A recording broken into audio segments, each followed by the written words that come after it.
world currency. The New World Order. Those are the roots of trouble. I imagine that right now you're feeling a bit like Alice, tumbling down the rabbit hole. Let me tell you why you're here. You're here because you know something. What you know you can't explain, but you feel it. You felt it your entire life. That there's something wrong with the world. You don't know what it is, but it's there, like a splinter in your mind, driving you mad. It is this feeling that has brought you to me. This is your last chance. After this, there is no turning back. You take the blue pill, the story ends. You wake up in your bed and believe whatever you want to. You take the red pill, you stay in Wonderland, and I show you how deep the rabbit hole goes. All I'm offering is the truth, nothing more. For we are opposed around the world by a monolithic and ruthless conspiracy that relies primarily on covert means for expanding its sphere of influence, on infiltration instead of invasion, on subversion instead of elections, on intimidation instead of free choice, on guerrillas by night instead of armies by day. It is a system which has conscripted vast human and material resources into the building of a tightly knit, highly efficient machine that combines military, diplomatic, intelligence, economic, scientific, and political operations. Its preparations are concealed, not published. Its mistakes are buried, not headlined. Its dissenters are silenced, not praised. No expenditure is questioned, no rumor is printed, no secret is revealed. But I am asking your help in the tremendous task of informing and alerting the American people. And now, welcome to another episode of Down the Rabbit Hole. Here's your host from federaljack.com. It's Popeye. Ladies and gentlemen, welcome to another live edition. It's May 21st, 2014. Tonight, as promised, I am super excited about the broadcast. As I said the past couple days, I started talking about this last week. A couple weeks ago, I had a very pleasant, intellectual, logic-filled, fact-filled conversation with a real peace officer, Sergeant John Shirley, one of the founders of Oath Keepers, member of Law Enforcement Against Prohibition, all-around actual good guy. If you look up the term good guy in a dictionary, I think you'll see a picture of John there giving you a good old wave. He's really actually a good guy, and I've chatted with him off air. He's an example to other peace officers of how they should handle themselves, and I've been wanting to get him back on to pick his brain and go over a ton of things, including the epidemic of police brutality. And I've told you all, I've really wanted to sit down with someone who's had this training as a police officer and who's been in the dirt, as it were, been on the ground, and get his opinion about this epidemic of police brutality, the way they handle people's dogs, everything. So we're gonna get into it. We're gonna, I'm gonna let him pontificate as much as he possibly wants. I'm just super happy to have him back. So without wasting any more time, I want to welcome back to the broadcast my good friend. He's also a listener of the broadcast. I think it's pretty cool. But one of the founders of Oath Keepers, member of Law Enforcement Against Prohibition, and as I said, one of the real good guys that is out there, Sergeant John Shirley. John, welcome back, brother. Hey, Popeye. Thanks for having me back on. I want to take just 1 second.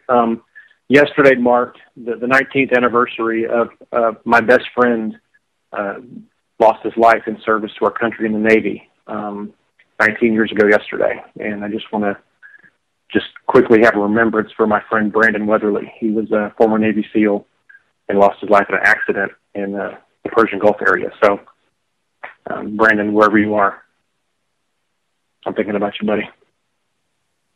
Fair winds and following seas to your comrade. Thank you. So, John, the last time we talked, we got into the war on drugs and, good cops versus bad cops, and I had a really huge response from that.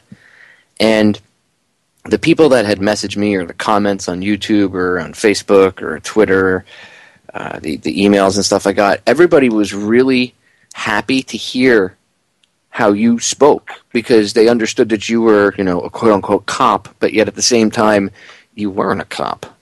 You didn't think like one. Here you are, someone who has a badge, but yet, oh my God, you have a brain in that head of yours. They really found you enlightening. So I'm glad you came back on. Thank you, a lot for giving me another 2 hours of your time. So with that being said, I want to hop right into the biggest question that was posed to me in a lot of these messages, and something we didn't really get a chance to get into in depth last time, and I want to pick your brain on it. Is this epidemic of police brutality across the country? Now, obviously, you've been in for 20 years plus. I'm sure, and we had this conversation the last time you were on it. You've seen this change in the attitude of the people that wear the uniform and do the job now. But I mean, I know it's police officer tendency to say, well, blah, blah, blah, it's just more news cameras and more people on the internet now. That's why you see it more. But, I mean, be honest. Do you not think that in the past 20-plus years, especially I'd say the past 5 or 6, especially not since 9/11, but really the past 5 or 6 years it seems to have amped up, that the epidemic of police brutality is just kind of growing exponentially and getting a bit out of control? Well, I think it's important for me. I look at the trend in police brutality, and I want to couch this early on that I'm not casting aspersions lightly when I say this, but I think part of the issue is a lot of the police recruits that were coming on when I came on the department 20 years ago, a lot of them really were just college graduates. They went to college, they graduated, the job market wasn't all that great, and so they chose public service because it was a good steady job, and they weren't going to have to worry about being laid off. I think some of that shifted post 9/11 when you had a large number of soldiers coming out of the military looking for post-service employment, and the jobs that were there, or the jobs that they were choosing, were in police work. And I think the big difference is that, over the years, you've always had a large number of military guys go into law enforcement. That's not unusual. But I think the difference with the batch that the law enforcement has gotten over the past 5-10 years have been guys who have seen 2, 3, 4, 5, 6, 7, 8 tours of duty. And so they're going into law enforcement with a mentality that's already been tainted by years of brutality and quite possibly post-traumatic stress, all the things that really not make for a good peace officer if the training is not up to snuff. And I don't think that law enforcement and police academies have tailored their training toward the reality that we're dealing with guys who were being shot at on a daily basis from the rooftops, and we're dealing with IEDs and suicide bombers, and trying to take that mentality and form it and take it and kind of strip away the debris of their experience to bring them into the fold as a peace officer. That's a big transition. That's a very stark transition. And I don't think the training changed to address soldiers with so many hostile combat interactions to turn them into a Constitution-abiding peace officer. It brings me back to a good friend of mine from high school. His brother went into the Army when he graduated high school, and he subsequently became an officer with my agency.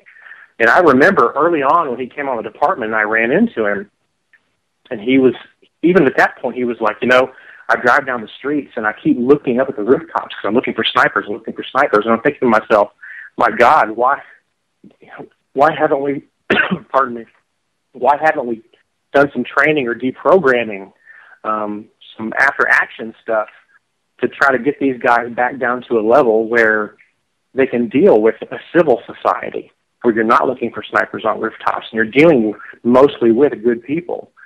Even if they happen to be in a bad situation right then, they're still good people. So I think that there's been a lack of shifting the focus of training. If you're going to hire a large number of guys from the military that have had and seen horrible things over months and months and years and multiple tours, if you're not addressing that in the training or in the pre-service selection, you're doing your citizens a complete disservice by not protecting them from guys who are suffering under their own psychological issues. That's a really good point. It's actually a really important point to note. But it makes sense to hire these people if you understand the overall agenda, because then you want someone that's gone through that training and that's got that aggressiveness. But that's an underlying agenda of the people at the very top. And unfortunately, the police and the military, and I've said this before, and I'll say it again, you guys have to understand whoever you guys, the boys in blue that hear this broadcast, because I know some of you will, you are considered dogs by these people, these elitist scumbags. Okay, why do you think when we're in the military they make us wear dog tags? They call the general public the walking dead. They call people that are in the military and in police and federal agents and stuff, they call them their dogs. Do you want to be someone's dog? Really? Do you want to be someone's dog? I don't think so. And personally, I, as a citizen, don't want somebody, and I'm a veteran, okay? So I'm not, veterans are scary. But I don't think that it's safe to have somebody with that type of issue driving around with a gun and the power that is given to police officers these days. I just don't think so, and I'm not picking on them. And as your friend said, they should have some sort of deprogramming, some sort of sit down, some sort of de-escalation of their minds. They don't have that, and it's not. The military doesn't do it. They do a very inadequate job of it. And then when these people get out, they don't know how to do it themselves. Trust me, I didn't know how to deal with certain things when I got out of the military. Okay, there's just really no help there. Even if they pretend there is, there's not, because they sit there and pat you on the head and say, "Oh, you just need pills and stuff." Blah blah blah. They really don't help anybody. And then somebody with PTSD, you get into a position like that, and maybe you're in a situation where you start to have flashbacks, like you said. Your friend was driving around saying that he would look up on the rooftops to see if he's going to get shot at. I know a lot of people like that. I know people that can't be in cars that go 25, 30 miles, more than 25, 30 miles an hour. They freak out, and they can't. I've seen guys that can't be in cars on the highway because they see some trash on the side of the highway and they think there's an IED in it. And I know how it is. So I'm not picking on anybody. It's just we as a society look at it and say, I don't understand why it's going on. Well, this is why it's going on. And of course, it's not an oversight by the people in charge. It's done so on purpose. It's like, I'm sure you've seen the stories. They're hiring police officers now that have an IQ of 100 or less, John. And there's actually been class action lawsuits in the country over this, where people have been tried to become a police officer and they were told they were too smart for the job. That's kind of creepy. I mean, you want me to be honest? It's kind of creepy that they would want somebody with an IQ of 100 or less. And the one police chief that they spoke to, when they asked him why, he said because they had too high of a turnover rate. Because the job was boring. I mean, what are your thoughts on that? Well, it harkens back to something we discussed a couple of weeks ago. When I went through the recruiting process, there's multiple phases in the recruiting process, extremely drawn-out process. One of the last ones being a psychological evaluation, and it's about what you'd expect. It's a battery of tests, testing God knows what. When I sat down with the police psychologist after my psychological exam, they almost didn't hire me because they said I was not aggressive enough to be a police officer. And while I was at the time thankful that I was let through, I look back at it now and I think, how ludicrous is that we want aggression. And literally, it was couched in those terms specifically. I was not aggressive enough. why do we want, or why are we setting the bar? Do we require a certain level of aggression from police candidates who haven't even been taught the job? Why do we want them to be aggressive, overly aggressive? And we're going to exclude people who aren't aggressive enough. And so it just gives kind of a snapshot, and this is 20 years ago, a snapshot of what the recruiting process entails. And going back to the soldiers who served multiple tours, surviving. I'm not a soldier. I haven't been a soldier, but I know from my time on the streets in a not so nice part of town that very quickly you learn basically a muscle memory. If something happens, you've got to be ready to react. And I can only imagine for soldiers who spent months and years in a combat situation, that muscle memory has been honed and honed and honed to a super sharp edge to where they're going to react to save their own life or the lives of their buddies. And I'm afraid that when they get back to the States and they hire on to some of these law enforcement agencies, that edge is still at the same point. And so they're going to respond immediately with overwhelming violence to protect their life, not because they're bad guys, but because that skill has been honed over years in a combat situation. So there has to be some level in the training or the pre-service selection to dull that edge a little bit, to bring them back into the normal fold of society. And I think it's doing a disservice not only to those individuals, because I think it sets them up for a very difficult career and a potentially destructive career if they don't get those things addressed before.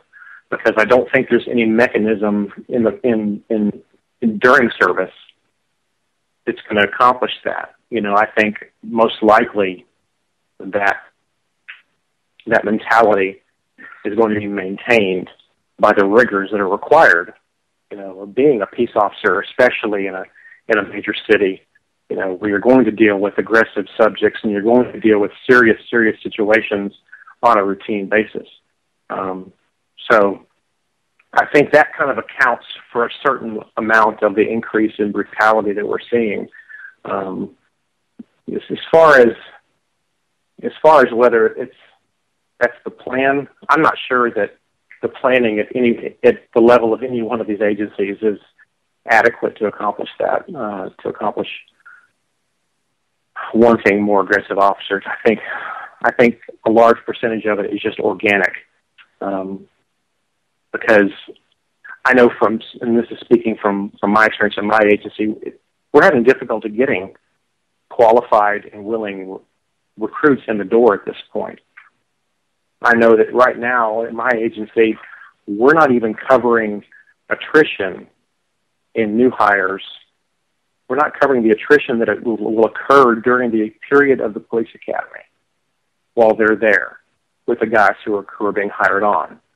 So, unfortunately, a lot of these agencies, and I'm sure other agencies mirror mine, they can't choose, they can't afford to be ultra-selective because we can't even fill the classes we have.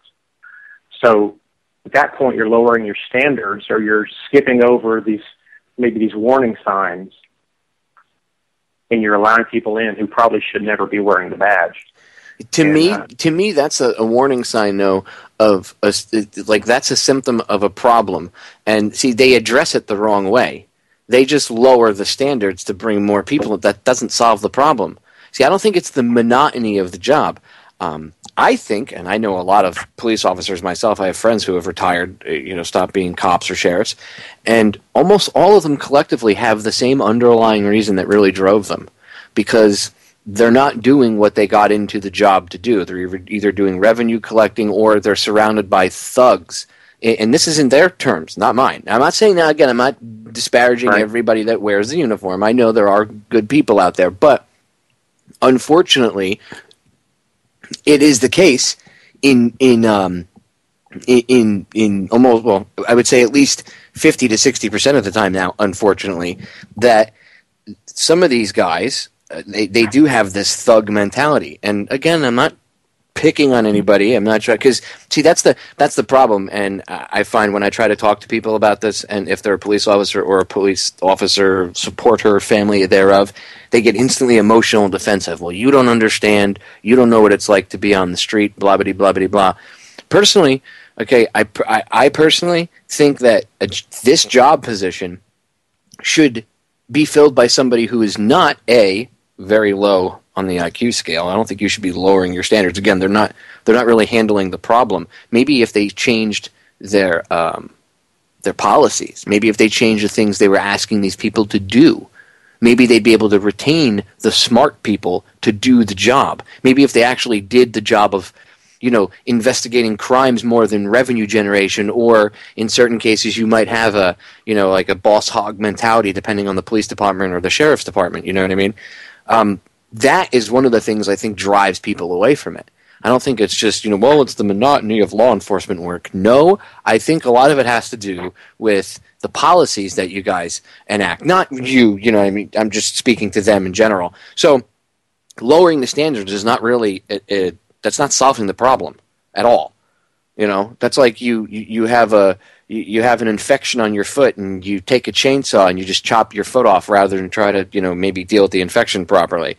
It's not smart, proper thinking, because if you get lower IQ people and more aggressive individuals, you're going to have what you have now.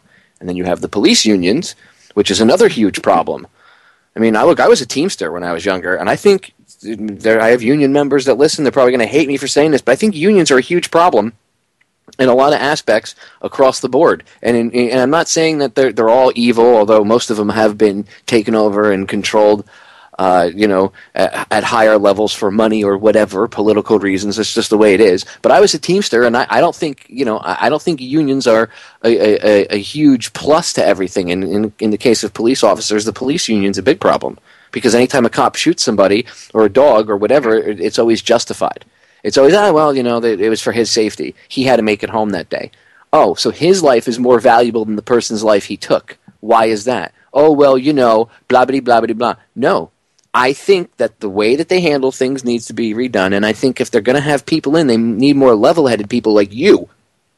I mean, you understand that sometimes you're going to get into a street tussle and you're going to knock somebody out. Look, I was, manager / bouncer at a tattoo shop for years, okay? Down in South Beach. I get it. I know sometimes you got to put someone's teeth down the back of their throat. Been there, done that, got the T-shirt. But I think you have to have, somebody with a brain that can think quick too in there, and that's why that higher level of thinking, that higher IQ, is important. Because a lower level thinker, they're going to get into an altercation, and their first reaction might be to tase, shoot, or beat. Whereas, like there were plenty of times when I was in front of the tattoo shop, and we'd have to deal with drunks from the bar across the street, and they would come over and they'd be half in the bag trying to take a swing at me or something just because they want to feel tough or they want to run their mouth. Now, I put them all down, but did I beat the crap out of them and pummel them and everything else? No. Did I hold back with, even if I punched them in the face? Yeah. I didn't give him a full-on shot to the mouth because the guy was out of his mind. I wouldn't have been a real man if I beat his ass, you know what I mean? So it's just, if I as a civilian can have that kind of thought and that level of, and this was all, I mean, it's not like this takes 5 or 6 minutes to think. This is all happening, and you know how it is, 2-3 seconds at the most. These thoughts go through your head, and you have to make this decision. And I understand in many cases police officers and sheriffs are in life-threatening situations, but I think because the job entails that, you need a more intelligent individual in that position. I don't think that they should be lowering IQ standards. I think that they should be raising them. I think police officers and sheriffs should be held to a higher standard than the civilians around them. You know what I mean? I mean, just my thought. What do you say? We got about 2 minutes before we go to break. What are your thoughts?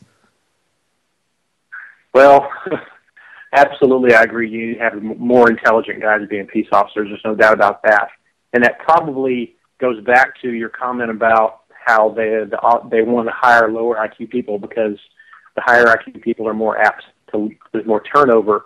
Well, that's generally because those that have higher IQ, when they get into the system and they see how frustrating it is to deal with the policies and procedures as they're written, I think they quickly realized that, you know what, I've got a high IQ, I've got an education, I've got other options. I can go somewhere else. I can get a better job. And I was kind of faced with that early in my career. 3 different times I was offered IT kind of positions when I was a young peace officer. And 3 different times I came close to pulling the trigger and leaving, but I didn't. So I can definitely understand why departments would face that dilemma. But the fix is not to hire lower IQ people. The fix is to fix the system internally so that you're encouraging smart policing. You're encouraging true partnership with the community instead of the bunker mentality, the occupation mentality, because all you're going to end up with staying in that position is people who don't have other options.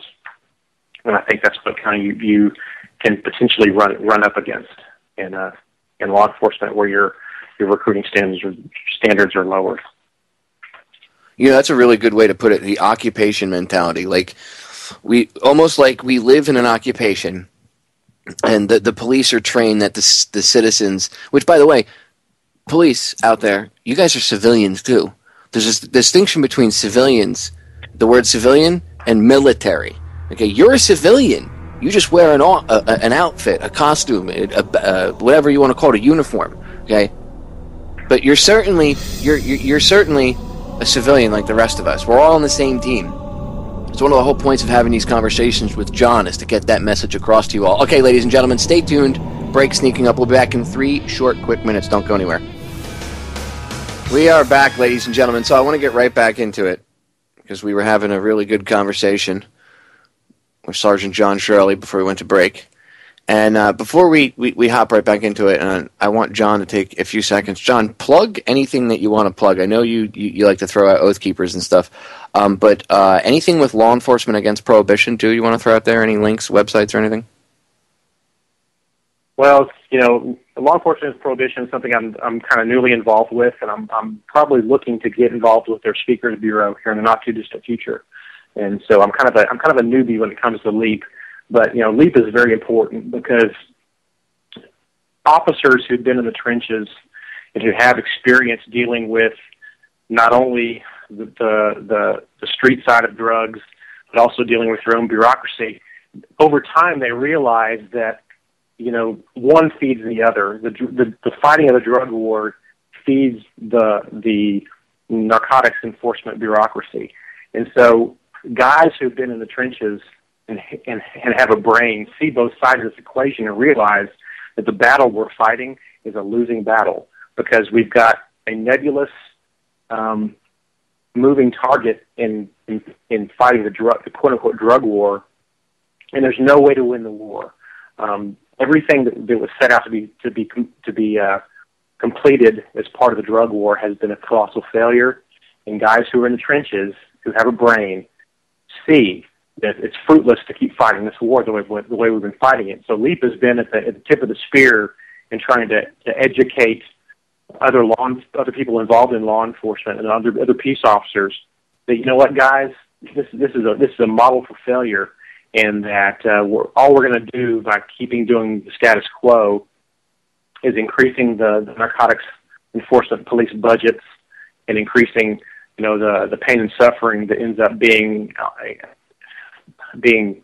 felt by the citizens who are subject to this quote unquote drug war, because so many people who are caught up in the drug war are either very minor users of illegal substances, or the families surrounding them, and so you're not solving any problems. You're just really honestly creating additional problems. So LEAP is extremely important in getting out there in the front and educating other peace officers that we've got to find another way, and prohibiting especially cannabis is not going to solve a problem. And having solved a problem, it's going to continue to foster the problems we have with law enforcement.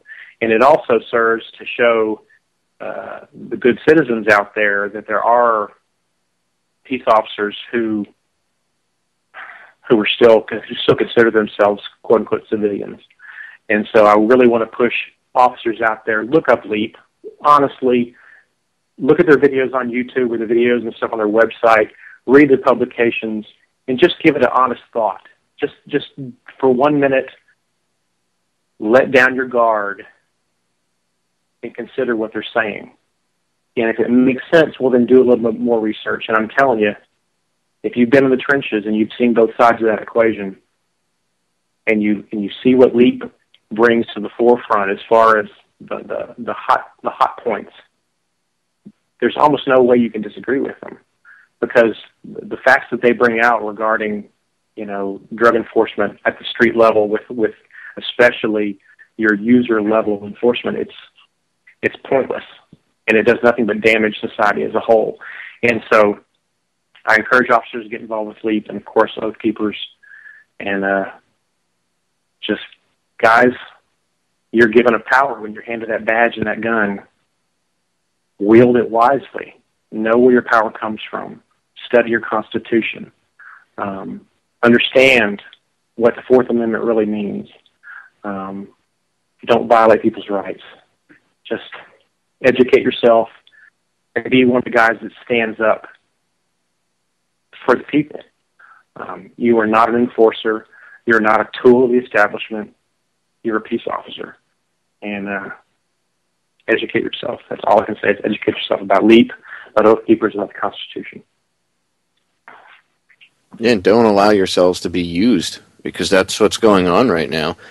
I mean, to the officers out there, again, you guys wonder why the general public hates you, and I know you're taught that you're at a war with scum, and the general public hates you, it's a thankless job. No, the general public hates you because you're killing people, and because you're shooting dogs, because you're SWAT raiding the wrong houses based on BS warrants, because you wanted to hurry up and get that drug bust because of the war on drugs.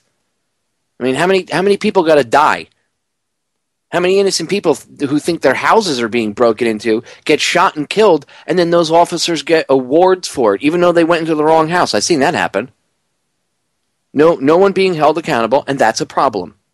And I'm not harping on the subject. I'm pointing out a major problem, and I'm pointing out to you, those who wear the uniform and the badge, the reason why people don't like you. It would be like thinking that the people of Iraq are ungrateful for the freedom we brought them. Okay? It would be that's the same retarded line of thinking. You think those people hate us because, well, we brought them freedom and democracy and they're just ungrateful? No. They hate us because of everything that we brought. The death, the destruction, and all the things that we left in our wake. Well, that's the same thing that you guys do, and you just don't realize it. Maybe not on that level, but you're still doing it, and you're starting to amp it up. And that's why people are pissed off at you. Okay, you are on the same team as we are. John and I were talking about this during the break. Okay, before when I said there's an agenda, I don't mean your bosses, your captain, your chief. I don't mean the mayor. I don't even mean any of your local politicians. I don't even mean 3/4 of the D-bags in Washington.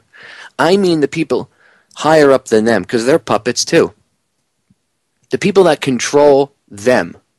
The people that tell them what to do. Okay?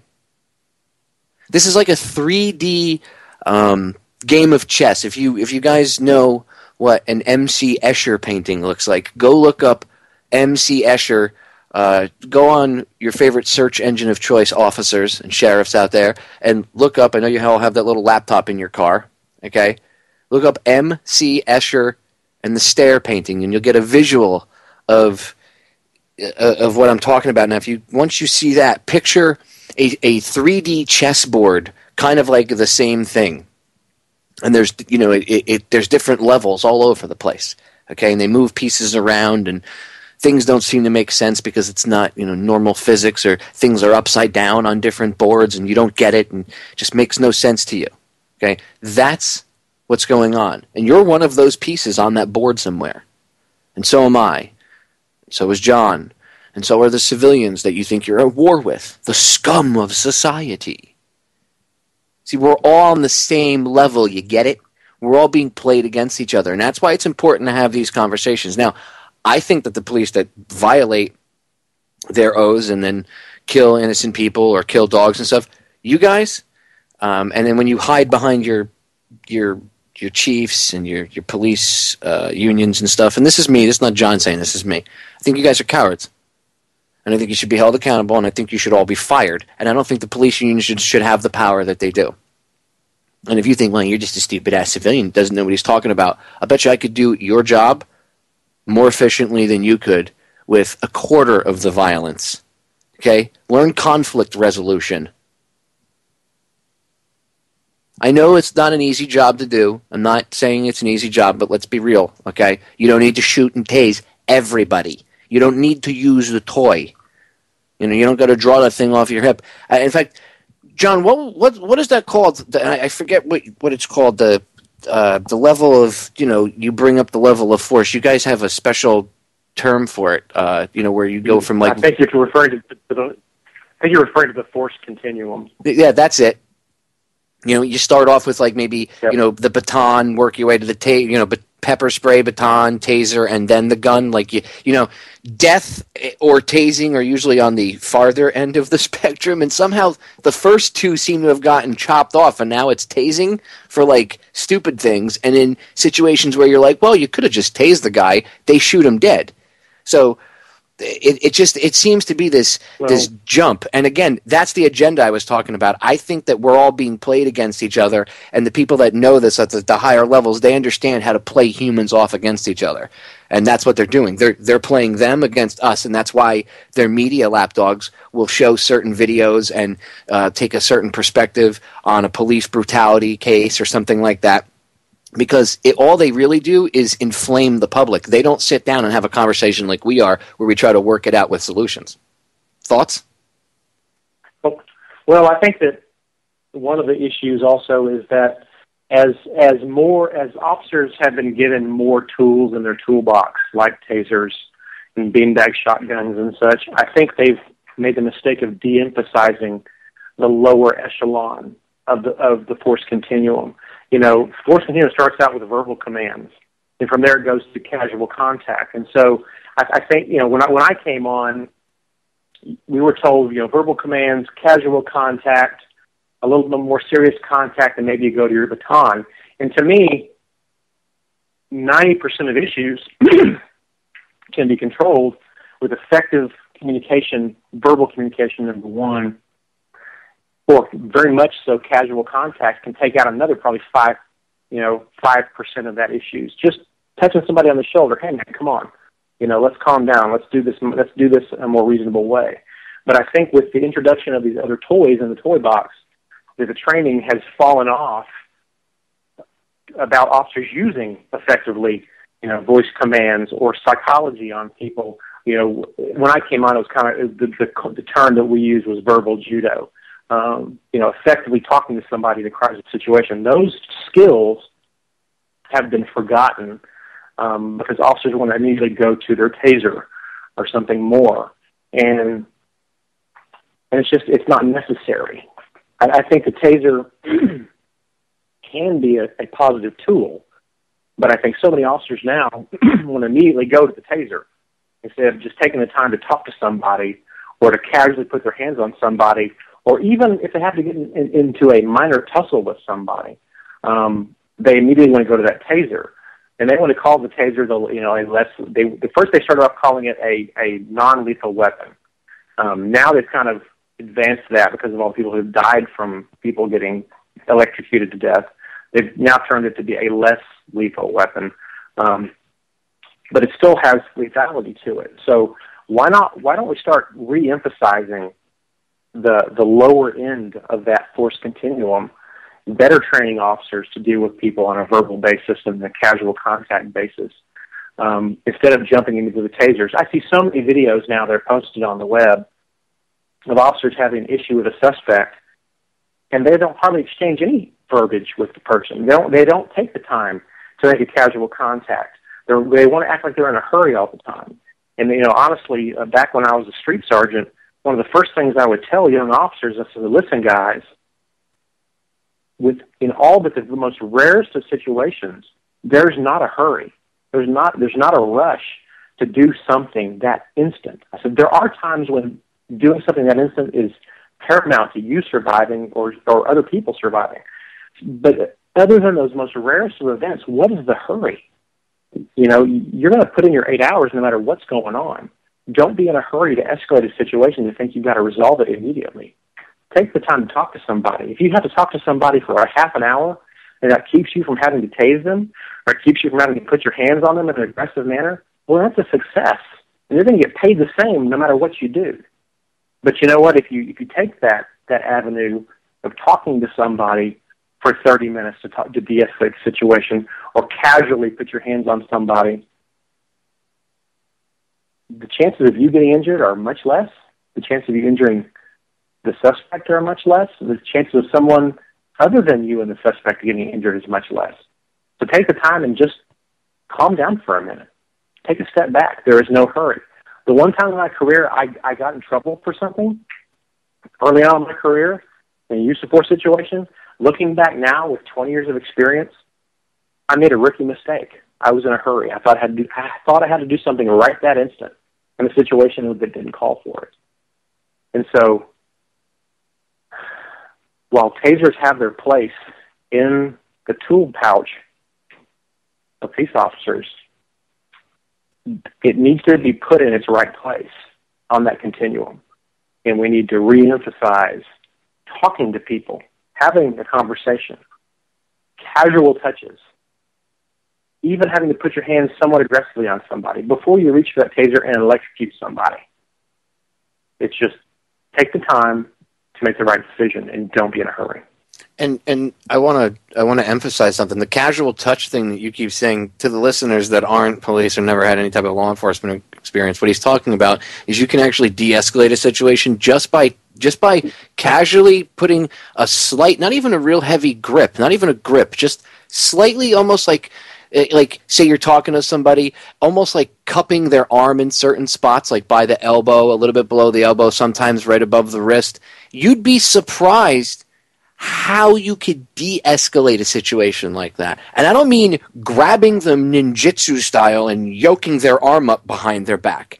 You can do that if they started to pose a threat and they started to bring up their threat continuum, right? Then you could bring yours up because you'd already have your hand there. But that gentle touch, it's actually psychological, and you're taught this. This is one of the things that I learned when I was younger, and in some of the law enforcement experience I had, and just training that I was given. Even when I was a PI, there was training that we went through and that I took myself, just in case I was ever in a situation where I had to get myself out of it. And this is one of the things that's constantly taught in conflict resolution and de-escalation of a problem is the gentle touch of the arm. People go, huh? You don't just walk up and grab the guy's arm. It's how you're standing, how your stance and how your body is in comparison to him, how you're squaring off almost against him, or if you're not squaring off against them. It says, your body says a lot. And I think one of the other big problems is the way that these officers approach a situation. Instead of walking up and being cordial, yet, you could be authoritative, but you don't have to be a dick. You don't have to be like Eric Cartman in South Park and respect my authority. And I think the body language and the energy that they give off with that, a lot of times that sets the situation on the wrong course right off the bat. And look, you're going to have people that are out of control out there, but like, come on, let's be honest. Like 8 out of 10 people are not going to be maniacs. They're average people just like you. So I just think that they have to, honestly, I think you guys need to bring it down, not a notch, about 50 notches. You need to stop looking at the civilians like they're scum. You need to stop thinking you're at a war in this country. I mean, we're at war, but we're at war with people that want to eradicate a good portion of mankind, including you, by the way. I don't think you're in the group. You're not. Again, go look up the Night of Long Knives as one reference. And throughout history, look what happens to the people that do the bidding of their masters. As soon as they do the bidding and their masters are done with them, they usually end up in the same place or end up with the same fate of the people that they, got rid of or did whatever for their master. So we're all on the same team. We're getting played against each other. And again, I couldn't reiterate this point enough. That's why it's important to have you on, John, because, I want to pick your brain about a ton of things, but it's important to have these conversations where we aim them. The listeners are listening to my regular listeners, but it's also important for the police officers and the sheriffs out there to hear this because you're an officer. You know, they might look at me and go, well, he's just some loudmouth dick radio show host. Screw him. He doesn't know anything. He's not a cop. But you are. You're a peace officer. You've been in the trenches. So you know what you're talking about. And you can agree that this is just getting, slightly out of hand. And I'm being sarcastic when I say slightly. I mean, the other thing I wanted to ask you about was dogs.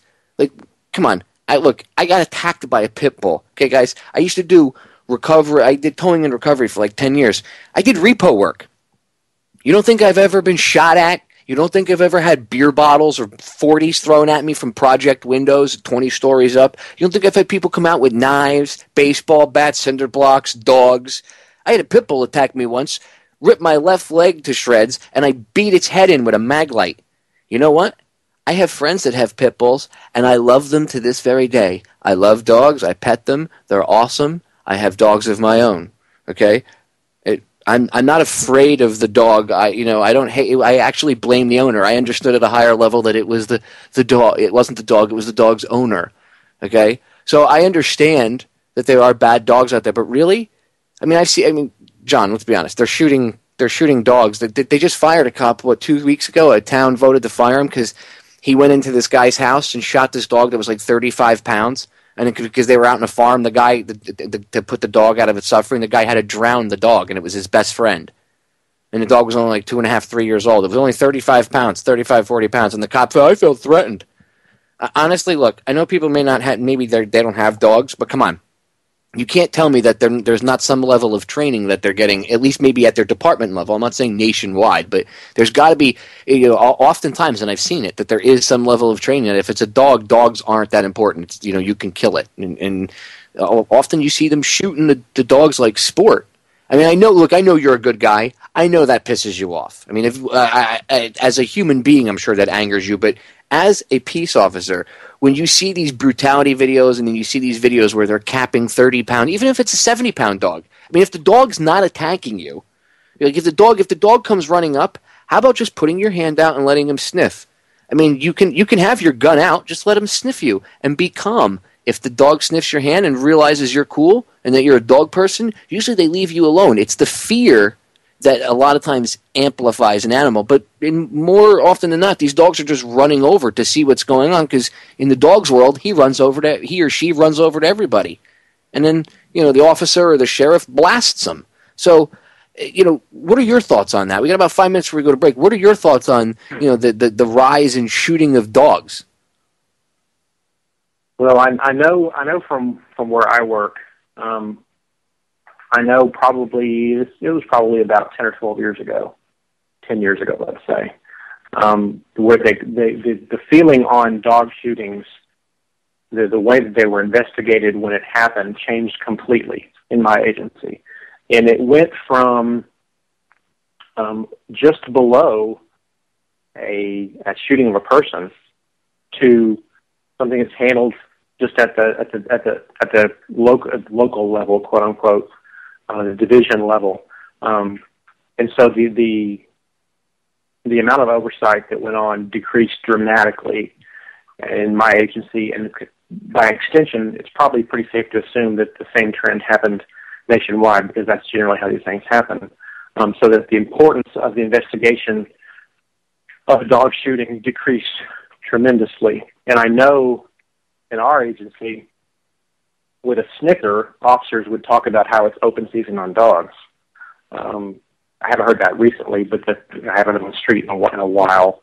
But it was open season on dogs. So I think it started with a change in policy, and I think it was ill-advised, because anytime an officer discharges his weapon, it needs to pretty much be handled like he shot a person.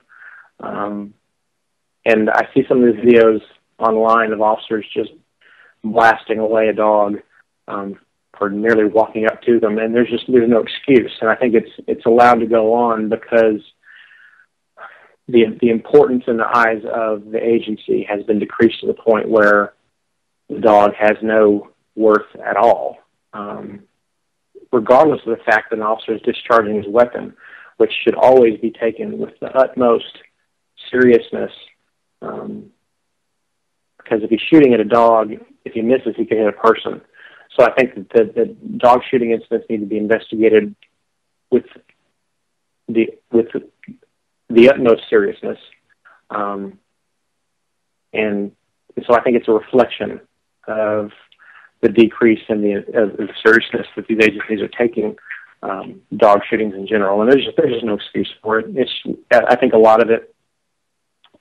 Once again, well, let me just say this: prior to the policy change or the attitude change in these agencies, there was not a rampant problem with officers getting bit by dogs. It did happen, but it wasn't like this rampant problem that we had to address in some other way. So I don't really understand. Well, actually, I do understand. The reason the policies changed is because of staffing issues, and nobody wanted to take the time to do a full investigation on a dog shooting. So we decided, as a career, as an agency, as being peace officers, that we're just not going to look at dog shootings that importantly because we don't have the time. And I think it's a disservice. And it just makes no sense. Why are you going to shoot somebody's dog for nothing? If a dog is biting you, actively biting you, yeah, or trying to bite you, absolutely. Do what you need to do to defend yourself. But just shooting Fido because he's wagging his tail and walking up to you as you approach a police call is just absolutely ludicrous. And I want to go back to the use of force discussion we were talking about a few minutes ago. And a maxim that I kind of try to live by when I was on the street still is that when I approached a scene, disturbance call, assault call, whatever, I always wanted to tell myself and remind myself, how would I want a family member of mine treated if they were the ones calling the police, if they were having a problem? How would I want my mother treated, or my brother, or my sister treated? And it always kind of put me in the right mindset to de-escalate the stress and the anxiety that officers are going to have when they're approaching an unknown situation. Just try to think for 1 second, if that was my brother who was having an issue with his neighbor, or my brother who had a couple of beers too many, how would I want them treated? And that doesn't mean you don't do your job. It doesn't mean you don't protect yourself. It doesn't mean you don't protect other people at the scene. But what it means is you treat that person like a human being and remind yourself, well, if that was my brother, I'd want the officer to only use the amount of force necessary to affect his job or affect an arrest or affect the solution, not running in there and acting like, the law. And John, I'm going to cut us off right there because the break is sneaking up on us. When we get back, I'm going to have you reiterate this point because this is really powerful, and the officers out there need to hear it again. Stay tuned. 3 short minutes. Don't go anywhere. Ladies and gentlemen, we're back with hour number 2 here on tonight's live edition of Down the Rabbit Hole. I'm your host, Popeye from FederalJack.com. It is May 21st, 2014. Tonight I'm talking with John Shirley, Sergeant John Shirley. He's an active duty peace officer, member of Law Enforcement Against Prohibition, one of the founders of Oath Keepers organization, and if you're a police officer, maybe you should look into. You can learn a thing or two from them.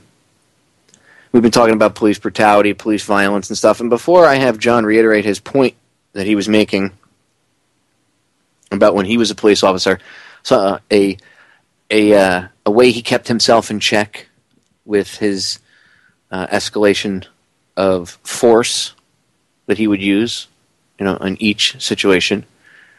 I want to say something. And I'm going to single out a certain type of police officer. The canine officer. You guys. You have a canine partner. You have a doggy with you, right? Always running around. Yeah, they might chase criminals and stuff. They might be an officer and all this, but they're still a dog, right? You still treat them like dogs. They're still a loved one. They go home with you. I see how canine cops react when their dog gets shot. They react like somebody that has a dog who loves their animal would get shot. You react the same way. If my dog got shot, you react the same way when your partner gets shot. Okay? That's the point. So maybe you guys, the canine officers, Instead of always focusing on the war on drugs and my canine getting bad guys, maybe you guys could sit down and explain the value of the animal in your life to your fellow officers. Maybe you could explain how it hurts if someone hurts that animal. Because I'm going to tell you what, there's all this hullabaloo, and people get arrested and go to jail for killing police dogs. Everybody's all sad. It's on the news. Oh, cry, tear. Oh, tear, tear, tear. Poor Rex, the police dog, got shot while chasing a perp. But if he had mauled the guy to death, they wouldn't have cared, right? Rex would have been a hero, even if the guy was just some low-level scumbag coke dealer that was running. Rex was a hero. But he gets shot, and it's, oh, tear, tear, tear. But the same type of dog, let's say it's a German Shepherd, right? In both cases. One's a police dog, one's not. Could have the exact same mentality and personality and everything else, loving, blah, blah, blah, except for the fact that the police dog is trained to attack. But let's say that away from the vest, the police dog loves kids and everything else, right? Really great. And so does the other German Shepherd. But the other German Shepherd gets shot. Now, let's say both get shot. And they both get killed. Everybody's going to flip out. Oh, the poor police dog. Oh, yeah, my God. Oh, the poor police dog. What about the other German Shepherd? That's got no value because it wasn't a police dog? So that's just a piece of crap dog. Just someone's property. Some scumbag animal. No. So you know what? Just like you guys would feel horrible, officers with canines, just like you guys would feel horrible, and justifiably so, I may add, because that's you become bonded with that animal. You become attached to that animal, just like someone with a service dog would. Yet they kill service dogs, I see all the time, or even someone without a service dog, but the animal is just their animal. Okay? Well, it's just a piece of property. It's just a stupid pet. No, it's not a pet. It's a member of their family. Okay, for those of you officers that don't have canines, how would you react if someone came into your house and shot your children? You'd flip out. Well, some people can't have kids. Maybe they only have dogs because for what medical reasons or whatever. There's a litany of reasons. Maybe they, for whatever reason, they can't have kids. Those dogs are their kids, and you come in their house and you slaughter all their dogs. How do you think that makes them feel? Well, they're just a friggin' dog. No, the dog has a personality. Each one is an individual. It's a living creature, just like that canine cop. Well, he was a canine cop, so the dog doesn't have a personality until it goes to canine cop school? Come on. That doesn't hold any water. So I urge you officers out there that have the big canine emblem on the side of your car, you're always so busy worried about the war on drugs. Rah! Look, take the war on drugs and cram it, first of all. Second of all, I need you guys to maybe sit down with your fellow officers and again explain the bond between a human and an animal, like a dog, and explain how you would feel if you want to put it in your words that maybe they'll understand, some perp scumbag shot my dog. Explain how you would feel if the scum perp shot your canine partner. Go ahead, explain it that way. Maybe they'll get it. Maybe, just maybe. Because it shouldn't be open season on dogs, okay? It ain't right. They're living creatures. And you hurt the people that love them. What about the animal itself? It's got a right to life, does it? No, it's just a dog. Well, see, that's the problem. That's the problem. Your mentality, your thinking, you think that you are above everything else, including the people in that place that you're raiding at that period of time or dealing with. That's one of the biggest problems. You think you're above everybody else and you're not. You need to come back down to planet Earth and realize that we're all on the same team.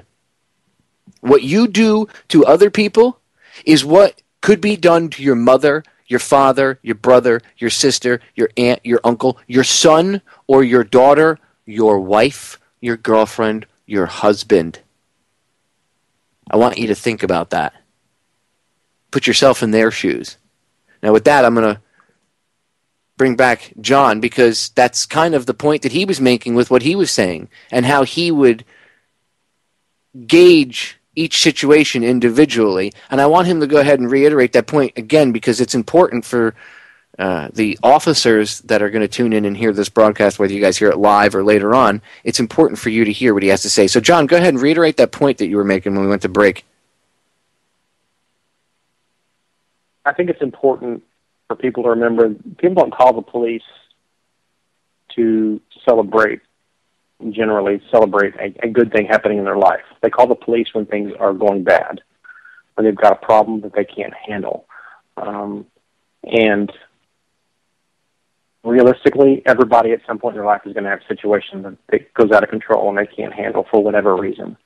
And so I think it's very important for officers when they approach a situation to take a step back for a minute and think, if it was me or my mother or my brother or my sister or my father having a bad day or finding themselves in a less than optimal situation, how would I want them treated by an officer who didn't know them? And so I would always approach it being, this is somebody's mother, and this is somebody's father, somebody's brother. And this isn't talking about the crazy individual who is out of control. This is talking about your garden variety disturbance call, domestic call, neighbor dispute call. Treat them like you would want an officer to treat a member of your family. So many times as an officer, when you meet somebody or talk to a friend who's not in law enforcement, they want to tell you all about a bad situation they had with an officer. And I think to myself, so many of those times, if an officer just would approach the situation like it was their loved one who was needing help or who was in a situation that it was out of their control, how much better it would be if they would have treated that person like a human being, like if it was their own mother. You'd have so many fewer bad instances with the police all the way around. Because I think so many times when officers get in trouble, it's because they just don't approach the situation treating everybody like human beings who have worth and value, even if that person finds themselves in a less than optimal situation. And I think it really just changes the whole dynamic of the interaction when you look at it from that perspective. And very quickly back on the police dog, or the dog shooting issue. In 20 years as a peace officer, not a single time, not one time, and I'm in a major city, not one time have I ever heard of an officer being severely injured or killed by a dog. So just remember, officers, when you approach the situation and you're dealing with a dog, realize the chances of you being seriously injured or let alone killed by an out-of-control dog on a scene is as close to zero as possible. So take your finger off the trigger. Deal with it another way. And I have personal experience with this. I've had a scene that I was working, this was 15, 18 years ago. I rounded the corner of a house on a scene where I was trying to find somebody, and I was face-to-face with a pit bull. And I stopped, and the pit bull stopped, and the pit bull immediately bared its teeth and started growling at me. Did I reach for my gun and shoot the dog? No. Under policy, could I have? Maybe. What I did do is I whacked the dog on the nose with my baton. The dog didn't give me any trouble. I didn't have to kill the dog. I hit the dog on the nose with my baton, and it ran off. So remember, there are more things you can do than pulling your pistol out and shooting a dog because it looks at you funny or because it growls at you and bares its teeth. And you're not going to be seriously injured or killed by that dog. It's just not going to happen. 20 years in a major city, I've never heard of it happening. So that's my 2 cents on shooting the dogs. It's just ridiculous because it's out of control. I mean, it's like they use them for target practice, like they can just do whatever they want. And it's really, if it's this irrational fear that you guys have of being mauled to death, well, then maybe you guys, honestly, if you're that fearful of citizens, your fellow citizens, I may add, okay, if you're fearful of them and everybody's dog, including the 10-pound chihuahuas that get shot, maybe you shouldn't be doing what you do. I'm not making fun of you, but maybe you're just not mentally suited for that job.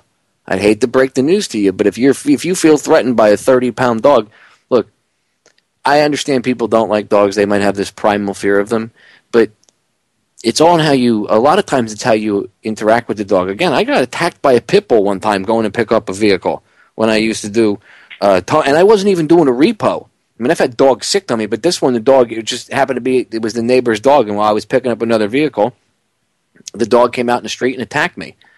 Now, I had to cave its face in with a mag light, and it tore up the back of my left leg. I had to go to the hospital. Do I hate dogs or pit bulls? No.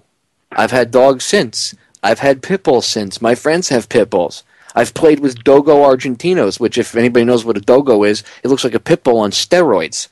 They were literally bred to take down mountain lions. A big friggin' dog. They could eat a pit bull. Okay? Do I fear them? No, because it wasn't. I don't even blame the dog. I blame the owner, because he made that dog that way, the way he treated the dog. So I understood at a higher level. Okay? Of course, the dog attacked me, and I caved its face in with a mag light. It was attacking me. At that point, well, it's me or him. Okay, understandable choice. But case in point, last night I go out. I like to go out sometimes and do cardio at night when it's quiet, like 2-3 o'clock in the morning. And if it's especially if it's a clear night and the moon is out, it's very refreshing. There's no one around. So in my last night, I was taking a walk around a lake that's nearby here, and there was a guy walking his dogs. It was late, and he was doing the same thing. And I've seen him before. He's got a huge Great Dane. His name is Rufus. Okay, Rufus is a huge puppy. Okay, he's a dog, but he's got the mentality of a puppy. He's probably only about 1.5 years old. Okay, and he's also the biggest wimp that you could ever meet. Now, this dog probably weighs about easily 120, 130 pounds. He's huge. I mean, he stands. I'm 5'5". I'm kind of short, but this dog stands, even on an average dude, almost up to about mid-stomach. The dog is huge. Okay, he's just big. But I've seen Rufus before. He's cool. He's an all right dog. Like I said, he's a big baby. And whenever he sees somebody, especially if he hasn't seen you in a while, he'll look at you and he barks and he gets all excited and he was barking. But as I kept walking, I slowed down and I knew, I knew who he was because I've seen Rufus before. But I put my hand out and I walked very slowly and I just kept walking towards him, and he actually backed up. And eventually he walked over towards me and he sniffed my hand. And as soon as he sniffed my hand, he started rubbing his head all over me, rubbing his body on me, letting me scratch him. Okay, this dog was. I mean, if he had stood up, he would have been taller than me. Was I afraid of him? I mean, he could have, if he wanted to attack me, he could have done some hardcore damage. Now, could I have escalated the situation when he first saw me and he got all excited? Yeah. And I could have maybe made it go wrong.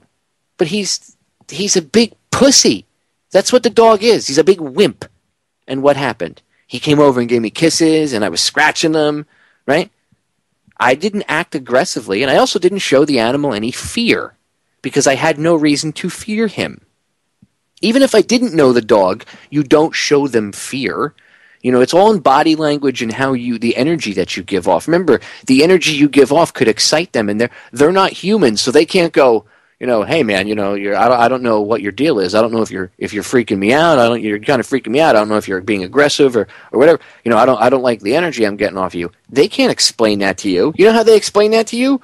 Roof, roof, roof, roof, roof. That's how they explain it, genius. So pulling your gun out and shooting them is not the answer. I think, again, conflict resolution, it hits on so many different levels. And this makes me ask the question, and again, I have to throw this back to you now, John. Why is conflict resolution not being taught as the first step and the most important step? And that violence and this type of mentality of we just need to tase him or shoot him or whatever, blah, that should always be the last resort. Now, I understand at a much higher level the powers that shouldn't be, how they understand how people work, and they would, at a much higher level, they would want somebody to think like that and have that mentality because it would enable them to keep this chess game going. But is there a difference in training? I mean, I'm sure there has to be. Is it that they're not teaching conflict resolution? Is that not taught in the police academies anymore? I mean, what's going on with that? I think a lot of times the skill of conflict resolution or verbal judo, I think it's a skill that takes a long time to hone that skill, and it takes practice, and it takes multiple instances of training. And I think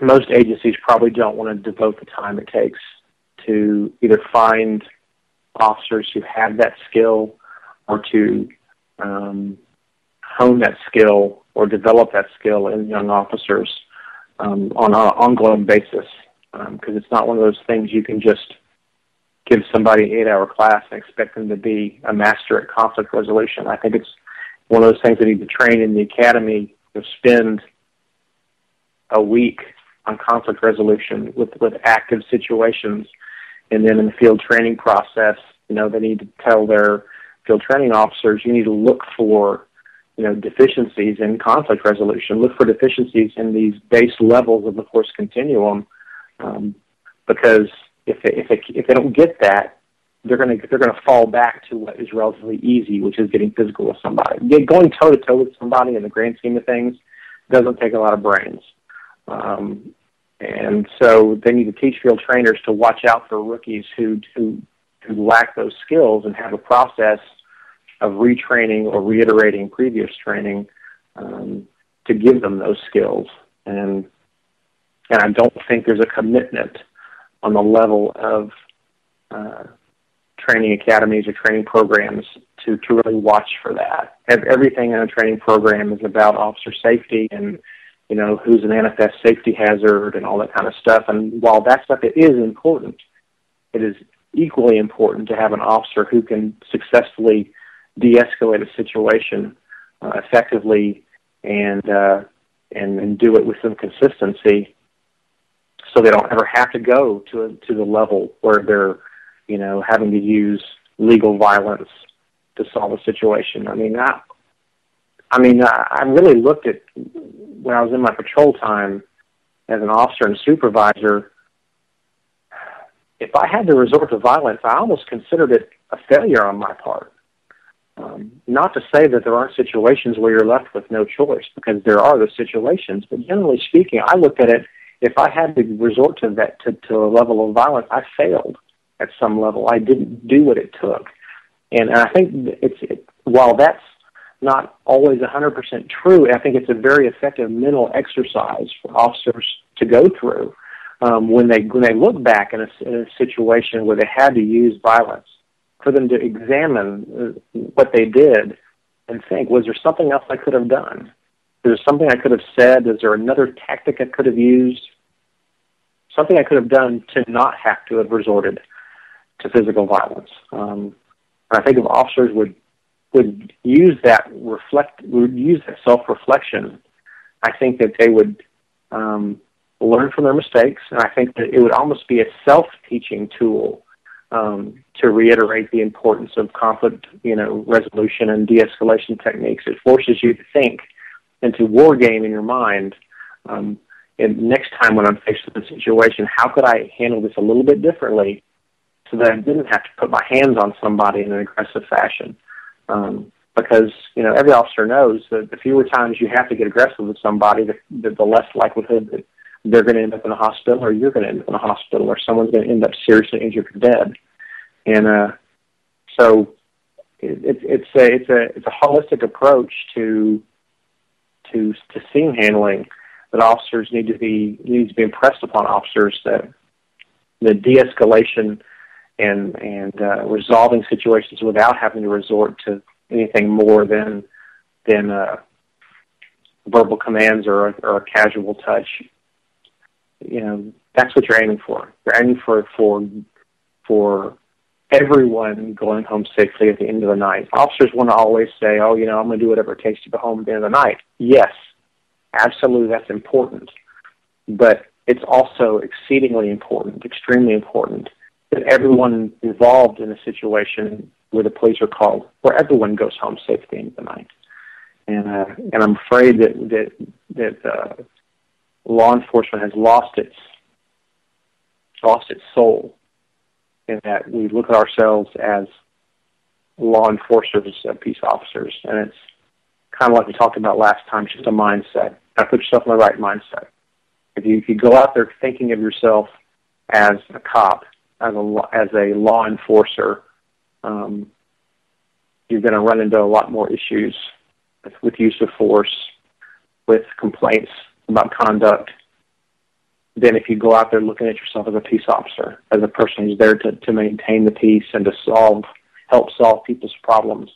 Those two different mindsets are diametrically opposed to each other, and there needs to be a renaissance in law enforcement training to emphasize the lower end of the force continuum.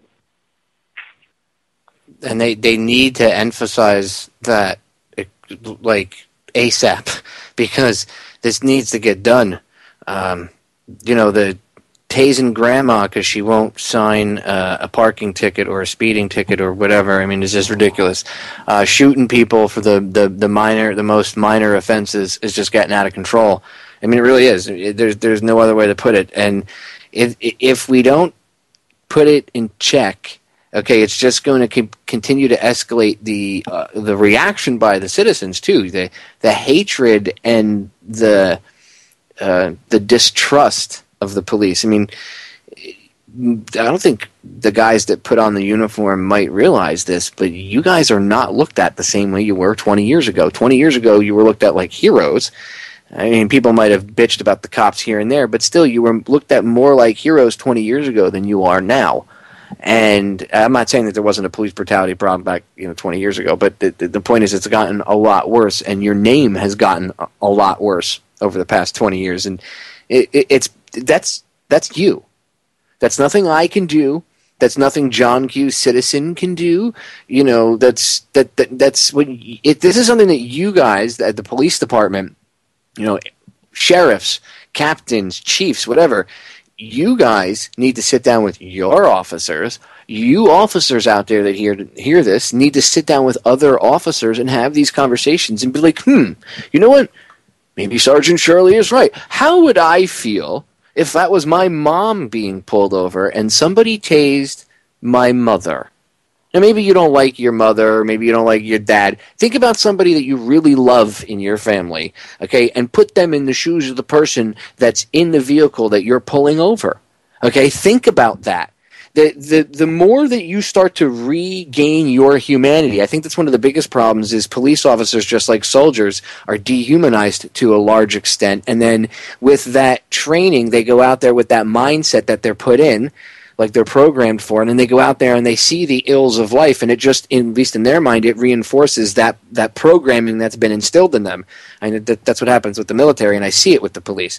So we need to not try to fight that with violence. We need to try to deprogram them, because that's what the powers that shouldn't be want. They want us to fight each other with violence. They want us to hate each other. They want the police to look at their fellow citizens as those scum civilians where we're above them, and they want the people to look at the police like they're authoritarian jackboots. They want us to fight.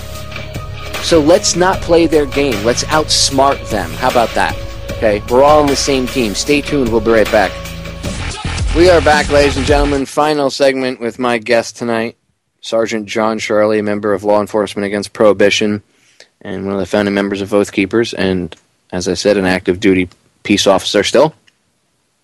Just a great individual, great human being. So glad that he gives us the time that he does to come on here and talk to us, and also talk to his fellow officers. It's one of the things that I had talked to John about when we do these broadcasts is when we talk, yes, we're talking to the listeners, but he also knows that we're talking directly to a lot of the officers out there, or not a lot, all of the officers out there that are going to hear this broadcast. We're talking to all of you. And, whether you've been on the force, 30 years and you're a detective or whatever, whatever rank you are, captain, chief, whatever, or you've been on the force for, a month or a week. It's important for all of you to hear this. And John knows that having these conversations with me This is what's going to change stuff. You want to know the truth? This is what's going to change things. I know people are going to go, well, how is having this conversation change things? Because it's out there, and then other officers are going to hear this conversation, and it might spark in their heads a little free thought. Okay, and you're not going to change everybody. I'm not going to magically snap my fingers and overnight everybody's going to change their minds and everything's going to end tomorrow. But this is how it begins. Things like this. Having conversations with people that have a law enforcement background about the insanity of what's going on today and how we need to fix it. Okay? And I'm going to let John pontificate on his thoughts about the Florida Sheriff's Association. I'm going to pick his brain a little bit about that. I did last time, but I didn't give him enough time. I only had I was like, John, 2 minutes, So I'll give him a little bit more than that before the end of the broadcast. But I want to let him talk about a point that he brought up during the break that's actually important, and it's this standardization of uniforms and police cars and everything across the country. And if you notice, they're going back to the old black and whites and all black uniforms, which is kind of the black uniform thing is psychological. If you understand it, black uniforms look scary, but I know John wanted to go off on this, and I know he wanted to pontificate on it. So, John, the standardization, militarization of the police departments countrywide. Wow, this topic could take up 2 hours or 4 hours or 6 hours in and of itself. And people need to realize that there are driving factors in the changes that you're seeing among your local law enforcement. And what drives those is not your police officer on the street. It's not the sergeant on the street. It's not the captain over a division. It's not the chiefs of police. It's not the mayors. There are larger organizations that drive these changes. And specifically, and this is my opinion, you've got two major groups that drive the changes in nationwide law enforcement. And number one is the International Association of Chiefs of Police, IACP, and they're a group made up of all the chiefs, but they're more like a steering committee for law enforcement. In fact, IACP publishes what they consider the model policies, and while every agency has their own policy manuals and their own rules and regulations, most of the time they mirror or follow very closely what the IACP stands for. And everybody has their own political beliefs, but I believe that when you start involving things that an international anything or a huge conglomerate of things, it introduces negative factors. And so when IACP publishes a use of force policy over time, most law enforcement agencies adopt those policies. And so it removes that whole feeling of local when it comes to your local police, because the policies that your officers are following aren't being driven at the local level. It's not what John Q. Citizen thinks that his law enforcement agency should be focusing on or doing, or the procedures. It's what the IACP believes that they should be doing. The other agency that, in my opinion, that drives the change in law enforcement is what's called CALEA. It's the Commission on Accreditation for Law Enforcement. And many agencies follow the dictates of the IACP for a simple reason, that by following IACP standards, they can become accredited by CALEA. And agencies look to be accredited by CALEA because then that gives them additional protection against lawsuits, and it lowers insurance ratings. And so at a fiscal level, agencies see this as a positive. But I don't see it as a positive, because it's trying to do a one-size-fits-all when it comes to law enforcement, and I think that's a huge mistake. And so at the street level, what you're seeing as John Q. Citizen, what you're seeing is all the officers are dressing in dark uniforms, and your cars are going back to your black and whites, and then behind the scenes, all the policies are mirroring each other, and in essence, once again, in my opinion, you're ending up with, in essence, a federal police force in the United States. And they're doing this by stealth through standardization of policies and procedures and uniforms and badges and cars, so that it may be the Los Angeles Police Department, but it's going to be the Los Angeles Police Department that is the same as the Milwaukee Police Department, is the same as the Miami Police Department. So in essence, the reality is at the federal level, they're driving what they're turning your local police officer into. And it's not by accident, it's by design. And I don't think it's not a net good. It's not good at all. And so I want to stress to people, when you have a chance to speak with your mayor or your police chief or your sheriff, I want to have you reiterate to them that they're answerable to their citizens locally, at the local level, especially the sheriff, being the sheriff is the highest law enforcement officer in the nation, because they're the elected law enforcement representative. You need to hold their feet to the fire and force them to adopt local standards as to what is important and unimportant, and what policies or how policies should be formed, how they should be nudged, because what's okay in Wisconsin is not necessarily the exact same thing that's okay somewhere else. And so we need to encourage agencies to be independent of each other and to not follow the dictates of the IACP and CALEA. And this also goes back to funding, because a lot of agencies have become very dependent on federal grants, and those federal grants also follow this whole IACP and CALEA model. That if you're not following what the IACP says, or if you're not accredited by CALEA, well, you're not going to get the grant funds. So we need to really wean our local law enforcement agencies off of these federal grant funds, have them live within their means, and truly return them to the independent local police.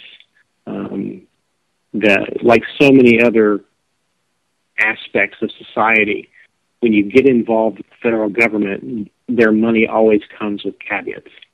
And those caveats a lot of times aren't good for the people in those local areas.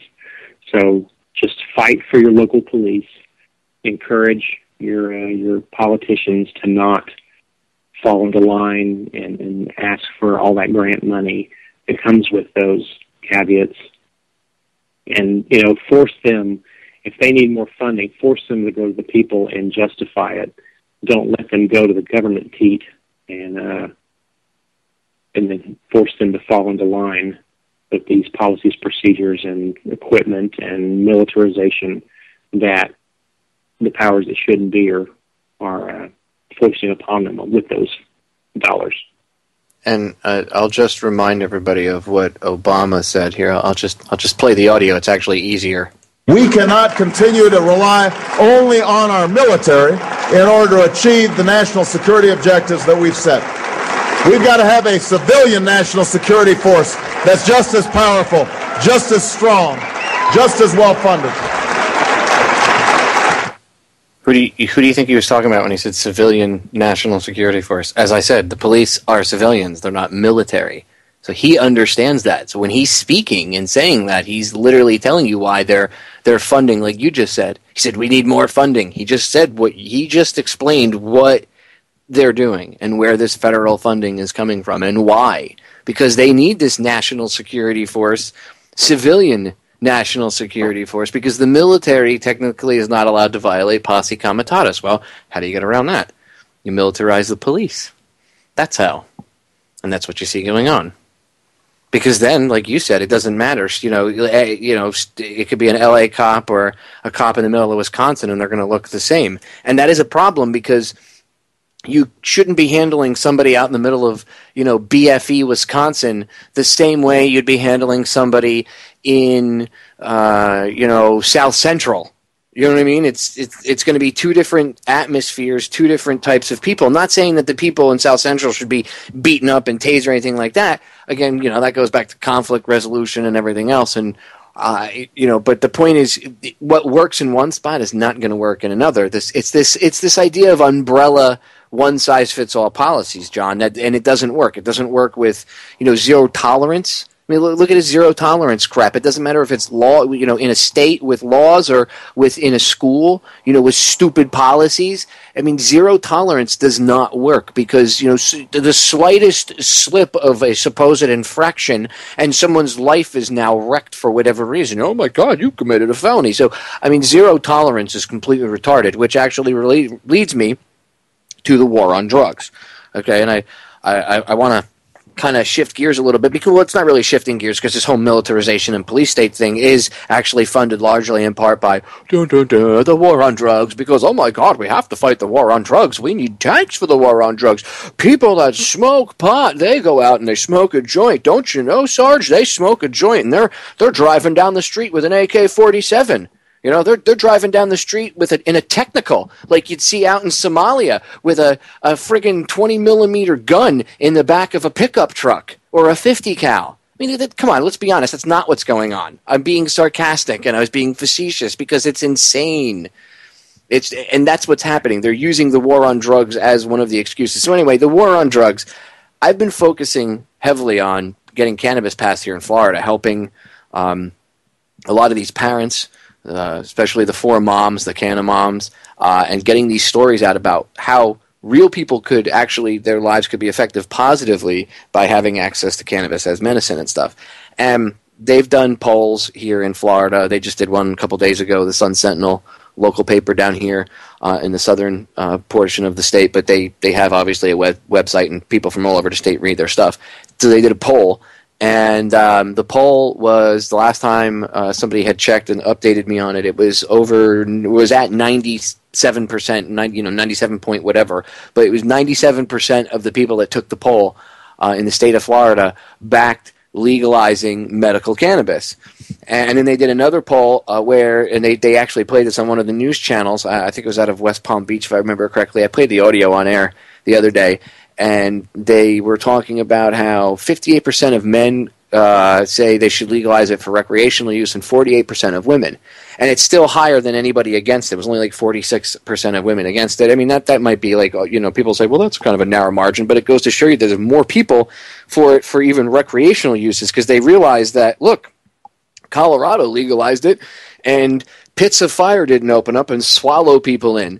And the law enforcement community down here is just against it. They came out with, the Florida Sheriff's Association came out. I sent you the link. It's a website called don'tletfloridagotopot.com.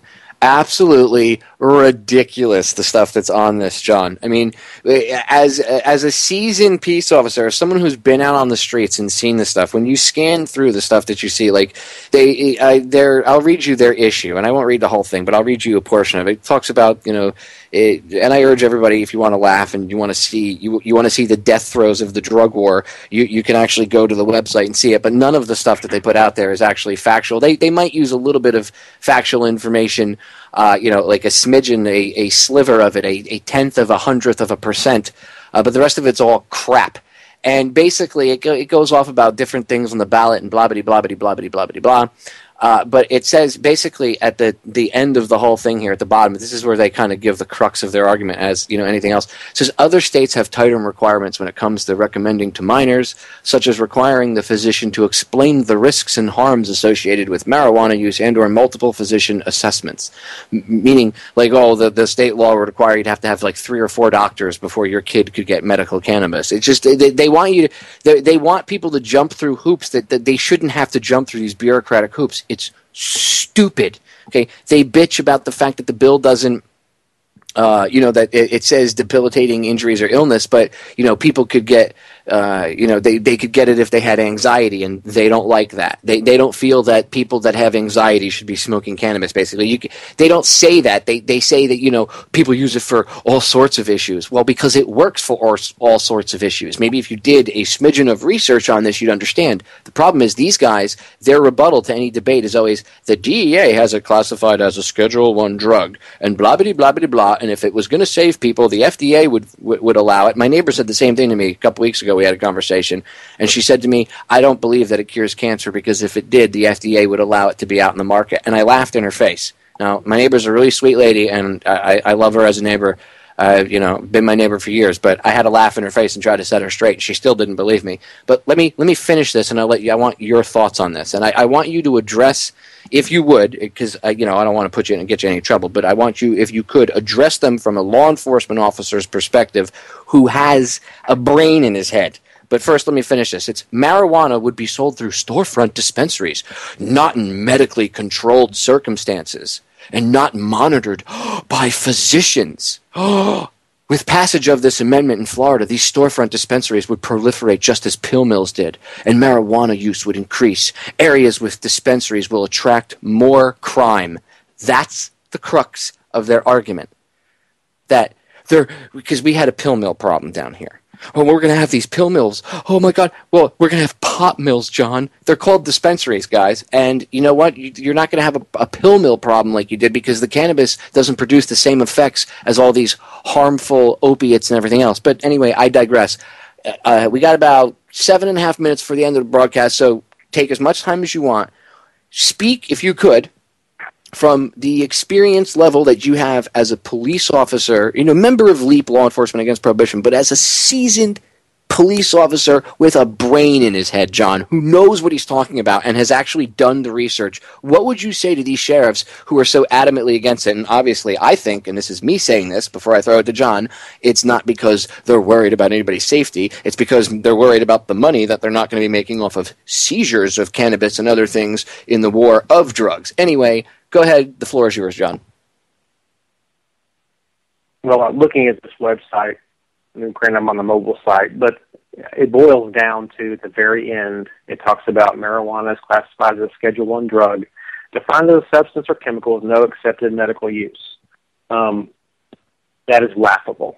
To anyone who's done any research or has talked to anyone who's had glaucoma or has experienced cancer and used cannabis oil, they can tell you bona fide marijuana, cannabis absolutely has medicinal use, number one. Number two, it's all about politics. It's all about budgets. And this is just my opinion. They don't want to see their drug war funds depleted. There's so much money that goes into funding overtime programs and narcotics units to bust street-level activity.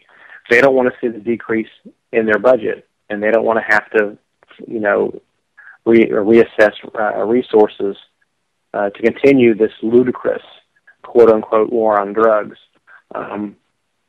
Two important points, I think, when looking at the war on cannabis in particular, is that if you look at the countries who have legalized to even the point of recreational cannabis, the percentage of usage is much lower than it is in the United States. And so what that tells me, as a thinking individual, is that a lot of the usage of cannabis, or if you want to say abuse of cannabis, is because it's that mystique. It's illegal. I'm a rebellious teenager. I'm going to go get high. So that in countries where it's legal, it's not happening. The exact opposite is happening. They have lower abuse rates, and they have lower instances of use of drugs as compared to the United States. Number two, and this may be anecdotal at some level, but there are reports that, the growers of marijuana south of the border are facing a problem right now because the wholesale price of marijuana has plummeted as the legalization of it has been accepted more in the states, causing a lot of the growers south of the border to reassess growing it because the profits they're getting are much lower. And I look at it from a peace officer, a law enforcement perspective, is that when you take that profit motive out of the illicit sales of cannabis, you're going to take the violence motive out of it as well, because you're taking the profit out of the pockets of illegitimate sources who there's no control over quality or production. You're taking the money out of their hands and you're putting it into legitimate growers here in the States or legitimate importers. And so you're going to short circuit the violence cycle that you have when it comes to illicit drugs and cannabis in particular. But in the end, the powers that shouldn't be, they don't want to see that because, you know, they can feast on the turmoil. You know, it's much easier to get things done when there's a crisis, I think someone said somewhere. And so we want to keep this country on a quote-unquote war footing and a crisis footing so that we can spend more money and increase budgets and increase enforcement. And all it really does effectively in the end is one of ruining lives of people who just want to either help cure a disease they have or, heaven forbid, someone who just wants to feel good for a little while. And it ends up just ruining lives with people who can't then get jobs or they lose their job. And the net effect is just a complete negative on society. The idea that that if you legalize or decriminalize cannabis and then all of a sudden society is going to fall apart is just antithetical to the reality of what's going on. Look at where it's been legalized in the states for medical reasons. Look at it where it's been legalized in the states or decriminalized in the states for recreational use. Look at it internationally. What has been the boots on the ground? What has been the true result? And I would say that the net result, when you look at it, especially longitudinally, is it's a net positive for that society. And I just think it's hypocritical for people who are against legalizing cannabis to look down their nose at someone who wants to smoke a joint, either for recreation or for medicinal use, and then they go pop the top on their beer or go pour their glass of scotch and look down their nose at those dirty pot smokers. It just defies logic, and all I can do is I hold on to the hope that time will be the ultimate arbiter of this issue, because you're going to see in Colorado and Washington and other places that where you've already got medicinal marijuana that's legal, time is the ultimate arbiter of the truth.